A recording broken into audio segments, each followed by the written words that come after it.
مغل حکومت کے خلاف ہو گئے تھے، مغلیہ سلطنت کمزور ہونے لگی اور بدامنی عام ہو گئی تھی۔ بدامنی کہتے ہیں یعنی کہ بدسلوکی۔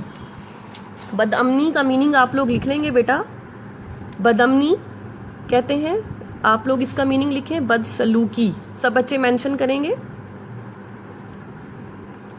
بدامنی، بدامنی بد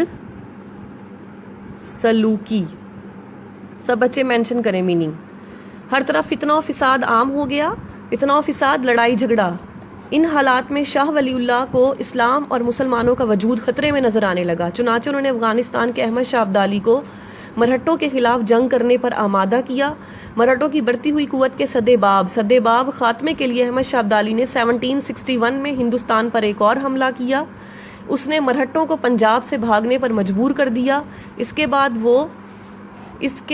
وہ فوج کے ساتھ، بیٹا یہاں سے تھوڑا، ہاں جی، فوج کے ساتھ پانی پت کے میدان کی طرف بڑھا۔ مرہٹے بھی اس کے منتظر تھے یعنی کہ اس کا انتظار کر رہے تھے، منتظر تھے، انتظار کر رہے تھے، ٹھیک ہے۔ احمد شاہ نے اپنی فوجی دستے بھیج کر دکن اور پانی پت کے میدان کے تمام راستوں کی ناکہ بندی کر دی، رکاوٹیں کھڑی کر دیں۔ بیٹا یہ ہے احمد شاہ ابدالی، ٹھیک ہے، یہ پکچر میں آپ کو دکھا رہی ہوں ساتھ ساتھ، یہ ہے احمد شاہ ابدالی جنہوں نے مرہٹوں کی بڑھتی ہوئی قوت کا خاتمہ کیا تھا۔ 1761 میں انہوں نے ہندوستان پر حملہ کیا اور مرہٹوں کی بڑھتی ہوئی قوت کا مکمل طور پر خاتمہ کر دیا۔ انہوں نے ناکہ بندی کر دی یعنی کہ رکاوٹیں کھڑی کر دیں۔ مرہٹوں کا سلسلہ رست یعنی کہ ہتھیاروں کا راستہ منقطع کرنے کے بعد، منقطع بند کرنے کے بعد، منقطع کو انڈر لائن کریں، اس کا میننگ لکھیں گے، بند کر دیا۔ اور پانی پت کے میدان میں مرہٹوں کو عبرتناک شکست ہوئی۔ ایک دفعہ پھر مسلمانوں کو تقویت حاصل ہوئی، تقویت، قوت یا فتح، قوت بھی ہو سکتا ہے اس کا میننگ اور فتح بھی ہو سکتا ہے۔ احمد شاہ ابدالی شاہ عالم دوم کو جو بہار میں مقیم تھا بادشاہ دہلی نامزد کر کے واپس لوٹ گیا۔ یہاں پر لانگ کوسچن نمبر 1 اینڈ ہو جاتا ہے، ٹھیک ہے بیٹا۔ امید کرتی ہوں آپ کو کوسچن بہت اچھے سے سمجھ آیا ہوگا، پھر بھی کوئی پرابلم ہو تو آپ مجھ سے دوبارہ پوچھ سکتے ہیں۔ Thank you so much.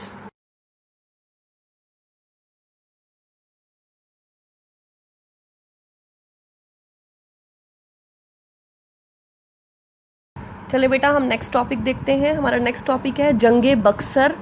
Most important آپ کا لانگ کوسچن ہے، یہ آپ کا لانگ کوسچن نمبر 2 سٹارٹ ہو رہا ہے۔ جنگ بکسر، یہاں سے جنگ پلاسی کے بعد سے یہاں سے لانگ 2 سٹارٹ ہو رہا ہے آپ لوگوں کا۔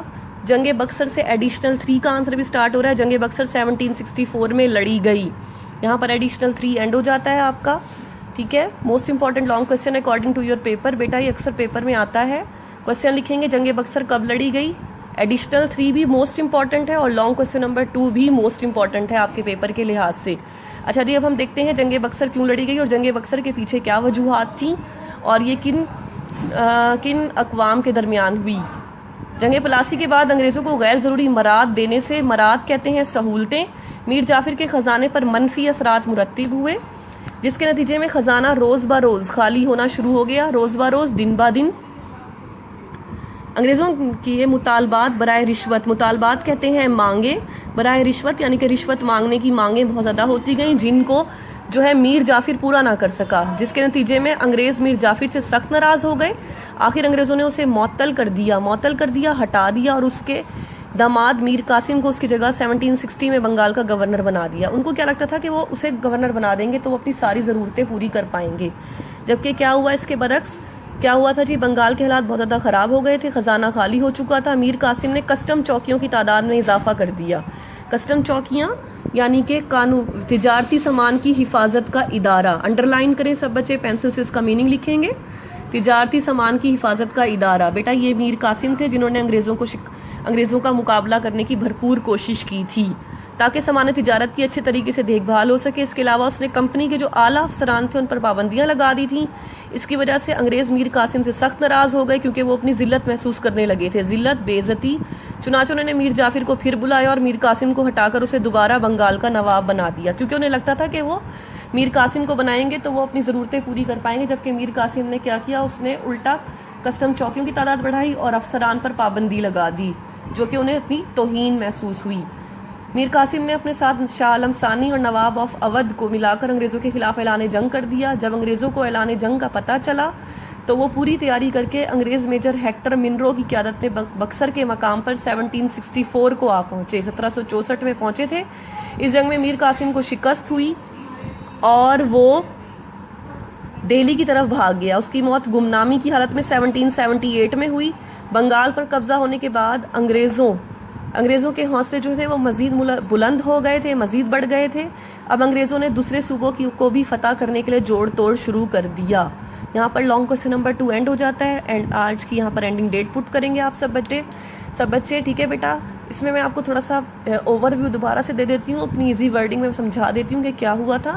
کہ جنگ پلاسیوں کے بعد انگریزوں کو لگا تھا کہ انہوں کو غیر ضروری مراعات مل گئی ہیں تو وہ کچھ بھی اب کر سکتے ہیں، تو انہوں نے میر جعفر کو گورنر بنایا ہوا تھا بنگال کا، لیکن وہ ان کی ضرورتیں پوری نہیں کر سک رہا تھا، جس کی وجہ سے اس نے کیا کیا، انگریزوں نے اس کے داماد کو بنا لیا۔ لیکن داماد نے جب دیکھا میر قاسم نے کہ حالات بہت زیادہ خراب ہے، خزانہ خالی ہو گیا ہے، تو اس نے کسٹم چوکیوں کی تعداد میں اضافہ کیا اور کیا کہتے ہیں کمپنی کے افسران پر پابندی لگائی، جو کہ انگریزوں کو ذلت محسوس ہوئی۔ تو اس نے دوبارہ کیا کیا، انگریزوں نے انہیں میر قاسم کو ہٹا کے میر جعفر کو دوبارہ گورنر بنا دیا۔ پھر میر قاسم نے کیا کیا جی، شاہ عالم ثانی کو اور بنگال اور نواب آف اودھ کو ملا کر خلاف اعلان جنگ کر دیا تھا۔ انگریزوں کو جنگ کا پتہ چلا تو وہ پوری تیاری کے ساتھ آ گئے، اور ان کی قیادت کس نے کی تھی؟ میجر ہیکٹر منرو نے قیادت کی تھی ان کی۔ اور پھر شکست کس کو ہوئی؟ میر قاسم کو اس میں شکست ہوئی، اور اس کی موت گمنامی کی حالت میں 1778 میں ہو گئی۔ بنگال پر قبضے کے بعد انگریزوں کے حوصلے بڑھ گئے تھے بہت زیادہ، اور اب وہ دوسرے صوبوں پر بھی قبضہ کرنا چاہتے تھے، اور انہوں نے دوبارہ منصوبہ بندی شروع کر دی، جوڑ توڑ منصوبہ بندی، ٹھیک ہے؟ جوڑ توڑ کا میننگ آپ لوگ لکھ لیں گے، منصوبہ بندی، ٹھیک ہے بیٹا؟ یہاں پر اینڈ ہو جاتا ہے۔ اگر آپ کو پھر بھی کچھ سمجھنا ہے تو آپ مجھ سے پوچھ سکتے ہیں۔ تھینک یو، اللہ حافظ۔